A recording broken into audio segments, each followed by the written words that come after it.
अस्सलाम वालेकुम स्टूडेंट्स। ये वीडियो मैट्रिक और इंटर के स्टूडेंट्स के लिए बहुत ही अहम वीडियो है क्योंकि ये वीडियो प्रैक्टिकल एग्ज़ाम्स के हवाले से है।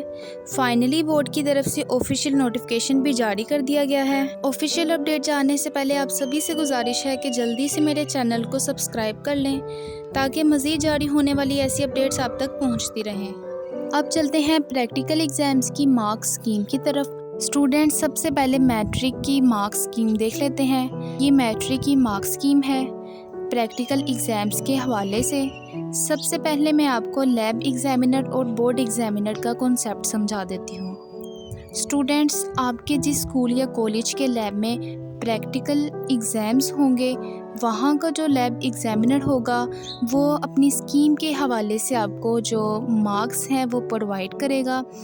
इसके बाद आपके जिधर बोर्ड एग्ज़ाम्स होंगे यानी कि जिधर आपका सेंटर बनेगा और वहाँ का जो बोर्ड एग्ज़ामिनर होगा वो आपकी मार्क्स जो शीट होगी यानी आंसर शीट उसको मद्देनज़र रखते हुए आपको मार्क्स प्रोवाइड करेगा। अगर इससे पहले की बात की जाए तो स्टूडेंट्स, जिधर आपके प्रैक्टिकल एग्ज़ाम्स होते थे वहाँ का लैब एग्ज़ामिनर ही आपको टोटल मार्क्स प्रोवाइड कर देता था, जो फिर नेक्स्ट रिज़ल्ट कार्ड में ऐड कर दिए जाते थे। इसी तरह अगर सब्जेक्ट्स की बात की जाए तो सबसे पहले जो फिज़िक्स है इसके जो टोटल मार्क्स हैं वो 30 हैं और जो लैब एग्ज़ामिनर है वो आपको 16 में से मार्क्स प्रोवाइड करेगा और जो बोर्ड एग्ज़ामिनर है वो आपको 14 में से मार्क्स प्रोवाइड करेगा। देन केमिस्ट्री के जो प्रैक्टिकल मार्क्स हैं वो 30 हैं और जो लैब एग्ज़ामिनर है वो आपको 16 में से मार्क्स प्रोवाइड करेगा और बोर्ड एग्ज़ामिनर है वो आपको 14 में से मार्क्स प्रोवाइड करेगा। अब उसकी मर्ज़ी है वो जितने भी प्रोवाइड करे। ठीक है जी। इसके बाद मैं आपको क्राइटेरिया भी बताऊंगी कि पासिंग का क्राइटेरिया क्या है। अच्छा, देन जो बायोलॉजी के टोटल मार्क्स हैं वो 30 हैं और वही सेम लैब एग्ज़ामिनर आपको 14 में से प्रोवाइड करेगा और जो बोर्ड एग्ज़ामिनर है वो आपको 16 में से प्रोवाइड करेगा। इसके बाद जो कंप्यूटर साइंस है इसके मार्क्स टोटल जो हैं वो 50 मार्क्स होंगे और लैब एग्ज़ामिनर जो है वो आपको 20 में से मार्क्स प्रोवाइड करेगा और जो बोर्ड एग्ज़ामिनर है वो आपको 30 में से मार्क्स प्रोवाइड करेगा। स्टूडेंट्स, वीडियो को लास्ट तक ज़रूर देखिएगा क्योंकि लास्ट में मैं आपके जो पासिंग मार्क्स वाला क्राइटेरिया है वो भी मैं आपको बताऊंगी कि प्रैक्टिकल एग्ज़ाम्स में कितने मार्क्स लेने वाला स्टूडेंट पास होगा। अब चलते हैं इंटरमीडिएट की मार्किंग स्कीम की तरफ। इंटर में फ़िज़िक्स के टोटल प्रैक्टिकल मार्क्स 30 होंगे और लैब एग्ज़ामिनर आपको 15 में से प्रोवाइड करेगा और बोर्ड एग्ज़ामिनर भी 15 में से प्रोवाइड करेगा। इसके बाद देख लेते हैं केमिस्ट्री के टोटल मार्क्स। केमिस्ट्री के जो टोटल मार्क्स हैं वो 30 होंगे और जो लैब एग्ज़ामिनर है वो 16 में से और बोर्ड एग्ज़ामिनर 14 में से मार्क्स प्रोवाइड करेगा। अब चलते हैं बायो की तरफ। बायो के भी मार्क्स 30 होंगे और लैब एग्ज़ामिनर 14 में से प्रोवाइड करेगा और बोर्ड एग्ज़ामिनर 16 में से मार्क्स प्रोवाइड करेगा।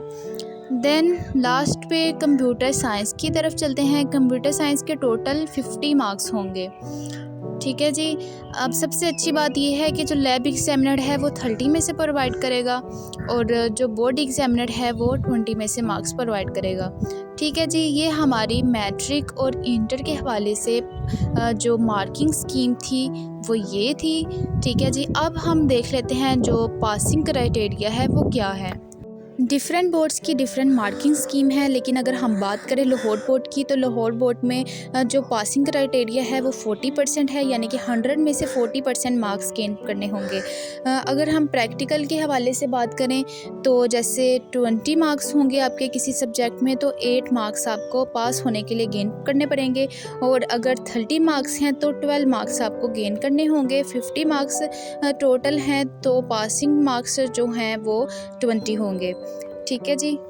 इसके बाद ये इम्पोर्टेंट नोट भी देख लें। अगर किसी स्टूडेंट के मार्क्स कम आते हैं रिक्वायर्ड पासिंग मार्क्स के हवाले से तो फिर वो स्टूडेंट फेल कंसीडर किया जाएगा। फ़र्ज़ करें कि आपके किसी सब्जेक्ट की थ्योरी में जो मार्क्स हैं वो अच्छे आते हैं लेकिन उसी सब्जेक्ट के जो प्रैक्टिकल मार्क्स हैं वो पासिंग मार्क्स के क्राइटेरिया तक नहीं पहुँचते, तो फिर क्या होगा कि जो आपका रिज़ल्ट है उस सब्जेक्ट के हवाले से डिक्लेयर नहीं होगा।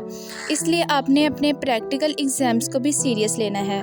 जी स्टूडेंट्स, ये थी आपके लिए ऑफिशियल न्यूज़। अगर आपने अभी तक मेरे चैनल को सब्सक्राइब नहीं किया तो मज़ीद ऐसी अपडेट्स के लिए मेरे चैनल को सब्सक्राइब कर लें, ताकि आपको आने वाली जो मज़ीद अपडेट्स हैं उसका नोटिफिकेशन मिलता रहे। अब मिलते हैं नेक्स्ट वीडियो में, तब तक के लिए अल्लाह हाफिज़।